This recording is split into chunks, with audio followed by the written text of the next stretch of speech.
Caro presidente Álvaro Dias, senhoras e senhores senadores, nossos telespectadores da TV Senado, ouvintes da Rádio Senado, servidores desta casa,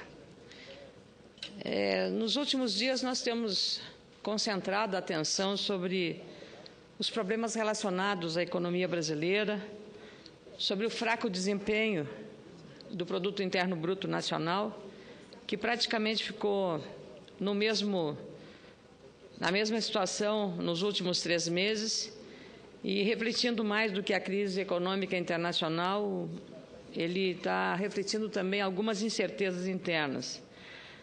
O crescimento do PIB foi de apenas 0,2%, trazendo desta forma um fato novo, porém não surpreendente. O setor agropecuário, que vinha garantindo o crescimento da economia brasileira nos últimos anos, foi o responsável principal pela queda da produção do último trimestre. E, sob certo aspecto, isso traz uma lição importante. Esta área, que é pouco atendida nas políticas públicas, porque a recente medida que o governo adotou, estimulando o setor automobilístico, com a desoneração de IPI para carros novos, não houve nenhuma iniciativa para favorecer a produção agropecuária, que tem uma densidade do emprego de mão de obra extraordinária, mas incomparavelmente maior do que a produção de automóveis.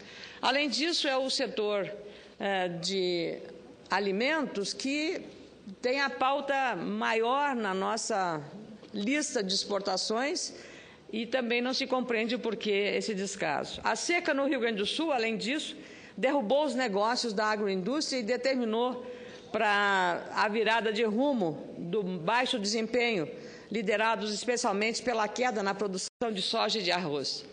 A pecuária não ficou atrás. Houve uma queda na produção de leite e derivados, em função da falta de alimentos para o gado leiteiro.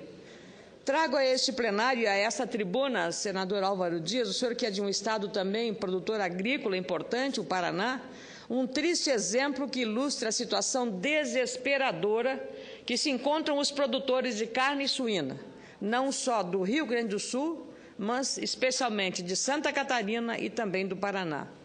Esse setor é responsável por 120 mil empregos diretos e mais de 1.200.000 colaboradores indiretos. Recebi de um empresário do meu estado, que trabalha na produção de suplementação e nutrição animal, uma desesperadora correspondência. O empresário Flaury Migliavaca relata uma situação assustadora. Segundo ele, os produtores de carne suína no sul do Brasil estão à beira da falência por causa da dificílima situação do setor. A queda das exportações para países como a Rússia e a Argentina, tradicionais mercados para a nossa carne suína, diminuiu de tal forma a renda dos produtores que obriga hoje os criadores de suínos a pagarem as dívidas, entregando os caminhões e até os animais, que é a sua matéria-prima. Em Santa Catarina, segundo o relato do empresário Migliavaca, 30% a 40% dos produtores independentes estão prontos para decretar falência, demitir e fechar as portas dos seus criatórios. No Rio Grande do Sul, pelo menos 12 frigoríficos estão enfrentando, desde junho do ano passado, problemas financeiros graves. Um deles é a unidade da cooperativa Aurora, localizada em Erechim, na região norte do estado.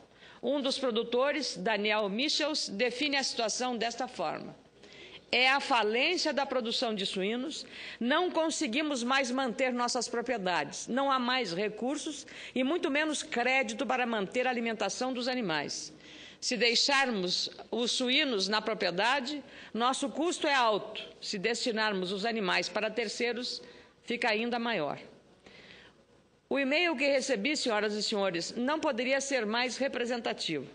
Junto ao texto que explica a situação dos suinocultores, aparecem fotos da recente FEAGRO, maior feira que envolve o setor agropecuário no estado de Santa Catarina e realizado no município de Braço do Norte, município da região sul catarinense. Nos locais destinados à exposição dos suínos, A foto mostra cruzes de madeira, representando a morte. Cruzes substituíram os animais nas baias, uma representação literal da situação desesperadora dos criadores de suíno. A feira, que normalmente é uma verdadeira festa para qualquer produtor rural, lugar de exibir o melhor animal, o destaque da produção, foi desta vez usada para um protesto. A ilustração que tenho em mãos é de um cemitério. De acordo com a Associação Catarinense dos Criadores de Suíno, a suinocultura no estado está com os dias contados. Isso que Santa Catarina é zona livre de aftosa sem vacinação. Um zoneamento conseguido pela Organização Internacional de Epizootias que qualifica este estado como uma referência sanitária em todo o país. A entidade catarinense teme que, em menos de 60 dias, a maioria dos produtores estará se desligando da produção. Os produtores não pedem créditos, mas querem vender a carne suína a preço justo para desafogar os estoques e afastar o extermínio da propriedade e também do próprio êxodo rural. Há 5 anos, os produtores de suínos vêm sofrendo com a queda nas vendas internas e com as exportações. A situação agravou ainda mais quando o governo argentino de Cristina Kirchner passou a criar cotas para a importação de carne suína brasileira. As vendas, que antes chegavam a 3,5 mil toneladas por mês, caíram para 500 toneladas mensais, decretando um prejuízo de 30 milhões de reais nos últimos 3 meses. Na semana passada, o governo brasileiro recebeu garantias do governo argentino, através do embaixador Luiz Maria Kreckler, que o embargo contra a carne suína brasileira está suspenso. Só na palavra. Só na palavra. Na prática, nada aconteceu e nada mudou. Continuam as barreiras da Argentina à carne suína brasileira. Todos os produtores receberam a notícia com reserva e informaram que as exportações para a Argentina ainda não normalizaram, como garante o governo daquele país. Na próxima semana, o ministro da Agricultura, Pecuária e Abastecimento, Mendes Ribeiro Filho, vai receber, através de uma solicitação minha e também do deputado Luiz Carlos Reis, uma reunião com os produtores de carne suína e avaliar a situação. Mas este é apenas um capítulo dessa novela envolvendo a agropecuária. Já foi assunto de pronunciamento meu nesta tribuna o fato de que o setor da pecuária, especialmente a produção de suínos e frangos, da produção de leite, não foi incluído nas ações do governo em busca da competitividade no programa intitulado Brasil Maior. Enquanto o governo reduz impostos para o setor automotivo, reconhecidamente importante na manutenção de empregos, esquece o outro lado do Brasil, a área rural, que é também responsável pelo emprego de milhões de brasileiros, mais de 30 milhões de empregos. Volto a dizer que medidas pontuais, como redução de impostos, não irão resolver os problemas de competitividade, senador Álvaro Dias. Viver de apagar incêndios não irá evitar um desastre maior no futuro próximo. A extinção de empresas, principalmente aquelas de economia familiar, um setor que garante a sustentabilidade do campo. O governo peca quando não cria programas visando o futuro. Precisamos trabalhar com medidas preventivas e não medidas apenas para corrigir problemas conjunturais, como quem gasta dinheiro com remédio para curar a doença ao invés de investir na prevenção delas. O setor agropecuário está perdendo competitividade pelos mesmos motivos da indústria de manufaturados e, por isso, merece tratamento especial. Precisamos baixar os custos trabalhistas, que crescem 40% no Brasil, enquanto nos Estados Unidos o peso da folha salarial para o setor produtivo teve um aumento de 3%.